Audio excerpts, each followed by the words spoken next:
और न बैल और गाय किसी सत्संगति में आकर के सुधरा है। यदि बैल और बाघ के स्वभाव में अंतर है, एक स्वभाव से मांसाहारी है, दूसरा स्वभाव से शाकाहारी है, तो प्रकृति के द्वारा वह निर्धारित है। उसमें न तो गिरने की संभावना है न उठने की संभावना है। लेकिन मनुष्य एक ऐसा प्राणी है जिसमें उठने की भी संभावना है और गिरने की भी संभावना है, महान बनने की भी संभावना है और दुरात्मा बनने की भी संभावना है।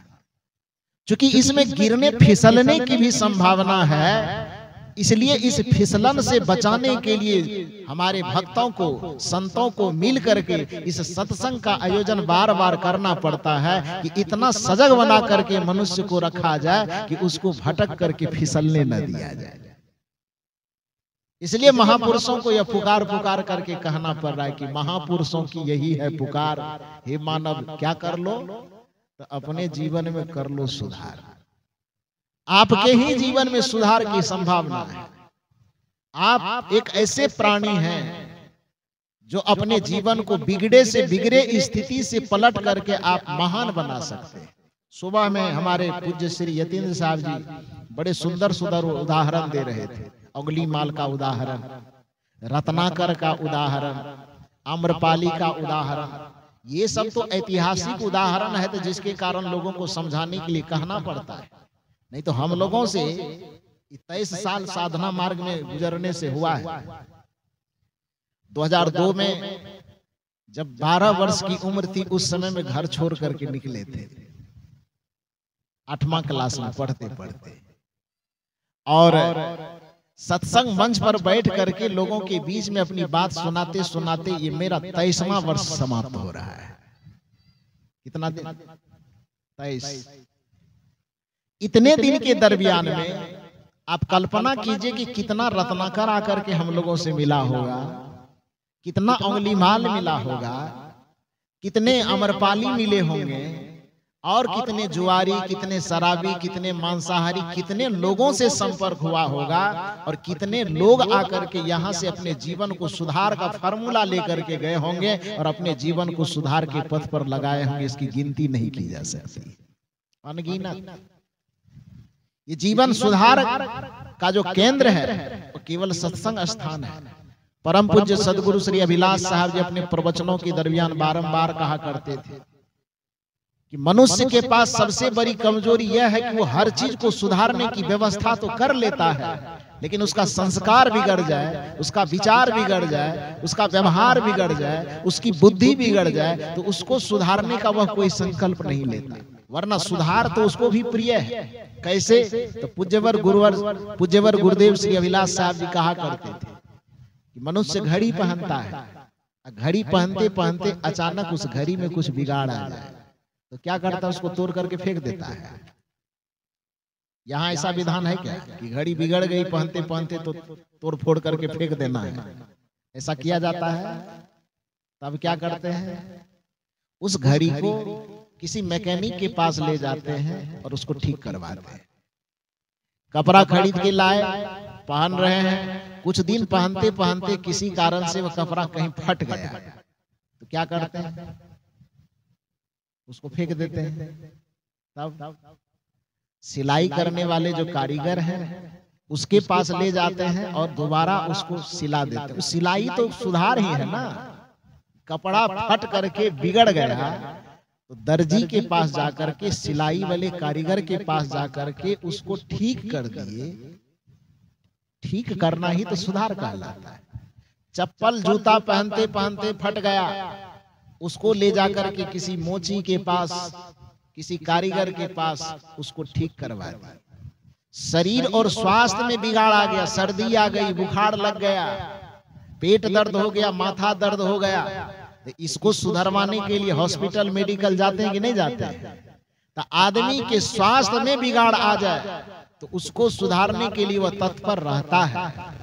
आदमी के कपड़े बिगड़ जाए, फट जाए, तो उसको सुधारने के लिए वह तत्पर रहता है।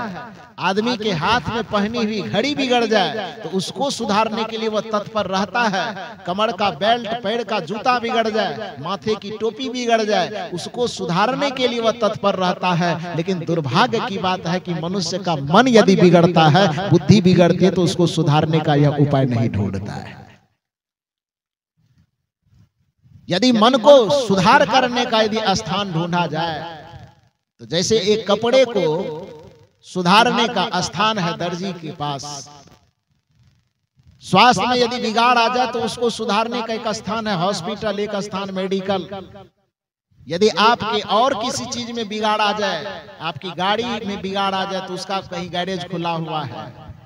लेकिन यदि आपको बुद्धि में सुधार करना हो, विचार में सुधार करना हो, संस्कार में सुधार करना हो, स्वभाव में सुधार करना हो, तो उसको ठीक करने के लिए स्थान न तो सरकारों ने कहीं खोला है, न सेठों ने कहीं खोला है। उसको सुधारने का स्थान बस एक ही स्थान है, जिसका नाम है सत्संग का स्थान और गुरु का दरबार।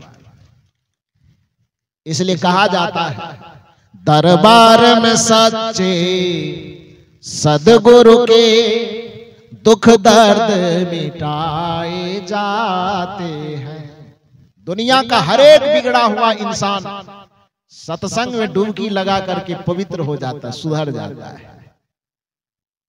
साहब बता रहे थे, अभी मैं मंच पर आ रहा था तो आपको गिना रहे थे, व्याकरण पढ़ा रहे थे। ऊंच का उल्टा क्या होगा, उल्टा नीच पूछ रहे थे, नीच का उल्टा क्या होगा, पावन का उल्टा क्या होगा। तो स्वाभाविक बात है, जब कोई पतित होता है तो सत्संग में आकर के पवित्र हो जाता है। जब कोई नीच प्रवृत्ति का व्यक्ति होता है तो सत्संग में आकर के उस सत्प्रवृत्ति से जुड़ जाता है। जब कोई कुसंगी होता है तो सत्संग में आने के साथ उसका रास्ता बदल जाता है, वह सुसंगी हो जाता है, सत्संगी हो जाता है। जब कोई पापी आदमी सत्संग ज्ञान गंगा में आकर के डुबकी लगाता है तो वह पापात्मा बन करके पुण्यात्मा बन करके निकलता है। इसलिए सदगुरु का जो दरबार है, जब पूरी दुनिया से आदमी ठोकर खा जाता है, तो सत्संग के दरबार में, गुरु के दरबार में आने पर वह सीने से लगा करके समेट लिया जाता है कि आओ तुम्हें यहाँ सुधार करके तुम्हारा उद्धार कर देंगे। कदाचित कोई भगवान के पास जाता है तो भगवान के पास सुधार की संभावना नहीं होती।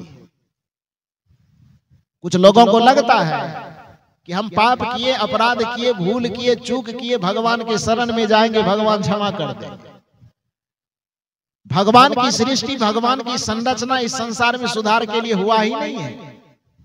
आपको जानना चाहिए, इस बात को समझना चाहिए कि पाप के सुधार के लिए भगवान का अवतरण इस संसार में हुआ ही नहीं है। क्यों? क्योंकि इस पूरे संसार में अवतरण के जो दो कारण बताए गए, अवतरण के दो आधार बताए गए, एक संत का अवतार और एक भगवंत का अवतार बताया गया ना। एक संत का और दूसरा भगवंत का। आपने देखा होगा, जब यूपीएससी कोई क्रैक करता है विद्यार्थी, तो वहां से दो प्रकार की धारा निकलती है, एक आईएएस की धारा, एक आईपीएस की धारा। दोनों का रैंक एक ही है, आईएएस आईपीएस। कोई कलेक्टर बनेगा, कोई एसपी बनेगा, तो दोनों का रैंक बराबर होगा कि अलग अलग होगा? बराबर होगा। लेकिन दोनों का जो कार्य विभाग बंटवारा होगा वो अलग अलग होगा। आईएएस का कार्य विभाग होगा पूरे जिला के विकास कार्य को देखना, और आईपीएस का विभाग क्या होगा? पूरा जिला के प्रशासनिक व्यवस्था को संभालना होगा ना। हमारे बिहार प्रदेश में जब सरपंच और मुखिया का चुनाव होता है, जो आपके छत्तीसगढ़ में अभी होने वाला है, तो वहां का विधान है सरपंच प्रशासनिक व्यवस्था को देखता है और मुखिया जो है वो विकास व्यवस्था को देखता है। लेकिन यहाँ पर, हालांकि एक बार मैं कह दिया था, वहां बिहार से जैसा देख के आया था, तो वही बात मैं यहाँ बोल दिया। बाद में कुछ लोग आकर के कहे साहब यहाँ ऐसा नहीं है। मैंने कहा तब कहा यार, सरपंच का मतलब ही है विकास कार्य को देखने वाला, ऐसा ही है ना। सब फंड वंड का बंटवारा सरपंच यहाँ करते हैं, तो यहाँ जो प्रशासन व्यवस्था वाला देखता है, पंचायत वगैरह जो करता है, वो कौन सा पद है? वो पद नहीं होता है, सचिव होता है। नहीं, सचिव तो उसके साथ में सिग्नेचर उसका भी होता है। खैर अलग अलग विधान है, तो उसके उदाहरण को मत समझिए। लेकिन यूपीएससी में आप आईएएस आईपीएस को तो समझ सकते हैं। यदि कोई कलेक्टर है तो उसके जिम्मेदारी कार्य सौंपा जाता है कि पूरे जिले के विकास कार्य को वो देखे। और यदि कोई एसपी है तो रैंक तो उसका वही होगा, लेकिन उसका काम होगा कि वह पूरे जिले के प्रशासनिक व्यवस्था को देखे, न्याय व्यवस्था को देखे। यही न काम है उसका। ठीक उसी प्रकार से इस संसार में सनातन परंपरा में जो अवतरण के दो विधा बनाए गए, वो अवतरण के दो विधा है। एक संत का अवतरण, दूसरा भगवंत का अवतरण। और दोनों अवतरण को अपना अपना कार्य विभाग सौंपा गया। क्या सौंपा गया? संत के अवतरण का हुआ कि संत को कहा कि भाई आपका अवतार इसलिए इस संसार में हो रहा है कि जब जब इस संसार में अधर्म बढ़े, पाप बढ़े, विकार बढ़े, बुराई बढ़े, तो आप इस धरती पर जा जा करके पूरे दुनिया की बुराई का सुधार कर दें। इसलिए संत को इस संसार में भेजा गया। फिर प्रश्न हुआ कि भगवंत तब किस लिए आए भाई? तो कहा जाता है कि भगवंत का अवतरण इसलिए होता है कि जब जब पाप बढ़ जाए, विकार बढ़ जाए, बुराई बढ़ जाए, अवगुण बढ़ जाए, तो भगवंत इस धरातल पर आकर के पापियों का संहार कर देते हैं। अब दो शब्द आपके सामने में आया, सुधार और संहार। सुधार का मतलब क्या होता है? यदि कोई चीज बिगड़ा हुआ है तो बिगड़े हुए चीज को ठीक कर देना, यह सुधार कहलाता है। संहार का मतलब क्या होता है? यदि कोई चीज बिगड़ गया तो बिगड़े हुए चीज को तोड़ ताड़ करके, मड़ोड़ करके खत्म कर देना, मिटा देना, उसको संहार कहा जाता है। यदि आपको ये सुधार और संहार की परिभाषा समझ में नहीं आती तो एक उदाहरण मैं देता हूं। श्री राम भगवंत के अवतार हैं। सनातन संस्कृति में मान्यता है कि श्री राम भगवंत के अवतार हैं, श्री कृष्ण भगवंत के अवतार हैं। तो श्री कृष्ण के सामने में एक बिगड़ा हुआ व्यक्ति कंस चला जाता है, तो कंस के जीवन में कृष्ण कोई सुधार करते हैं कि कृष्ण का संहार करते हैं? थोड़ा जोर से बोलिए। मैंने पहले कहा था सुबह में ही कि मेरा कुछ सवाल होगा, उसका जवाब आपको देना होगा, और जवाब देते चलिए बढ़िया से। ये कृष्ण जी यहाँ पर सनातन परंपरा में भगवंत के अवतार है ना, माने जाते हैं ना। श्री कृष्ण के सामने में इस दुनिया में बहुत बिगड़ा हुआ आदमी जो उसके जमाने में था, उसका नाम था कंस। वह कंस जब अपने बिगड़े हुए बुद्धि, बिगड़े हुए संस्कार, बिगड़े हुए आचरण, बिगड़े हुए व्यवहार, बिगड़े हुए स्वभाव को लेकर के जाते हैं, तो श्री कृष्ण जी अपने बुद्धि, विवेक, ज्ञान, त्याग, तप के प्रभाव से कंस के जीवन में सुधार लाता है कि सुदर्शन से सीधे कंस का संहार करते हैं। थोड़ा जोर से बोलिए ना। प्रवचन हम नहीं करेंगे, आपका कर्जा नहीं खाए हैं। जो मैं बोल रहा हूं उसको बढ़िया से आप लोग जवाब दीजिए। श्री कृष्ण ने कंस का सुधार किया कि संहार किया? संहार किया। राम जी के सामने में रावण चले आते हैं, स्वभाव से, संस्कार से, विचार से, व्यवहार से बेचारा बिगड़ा हुआ है। तो श्री राम जी ने अपने ज्ञान से, विचार से, संस्कार से, प्रवचन से, उपदेश से रावण के जीवन में सुधार लाया कि गला काट करके रावण का वृंदावन बिहारी लाल की जय। क्या किया? सुधार किया कि संहार? संहार। क्यों किया संहार? क्योंकि भगवान के पास सुधार का ऑप्शन नहीं है। जो भी भगवान है, हिरण्याकश्यप के पास कौन पहुंच गए? नरसिंह भगवान पहुंच गए। हिरण्याकश्यप का सुधार कर दिया कि पेट फाड़ करके संहार कर दिया? क्या किया? संहार किया। राम के सामने में रावण आएंगे, उसमें सुधार नहीं ला सकेंगे, वो संहार करेंगे। कृष्ण के सामने कंस आएंगे, कंस का सुधार वह नहीं कर सकेंगे, कृष्ण का कंस का संहार करेंगे। नरसिंह के पास में हिरण्याकश्यप आएंगे, उसके विचारों में वह सुधार नहीं करेंगे बल्कि उसका संहार करेंगे। और दूसरे तरफ यदि भगवंत का अवतार संहार करता है यानी मार देता है, खत्म ही कर देता है, और दूसरे तरफ यदि संत अवतार के रूप में आते हैं, यदि बुद्ध के सामने में अंगुलीमाल जाता है तो बुद्ध ने अंगुलीमाल का संहार किया कि सुधार किया? क्या किया? सुधार किया।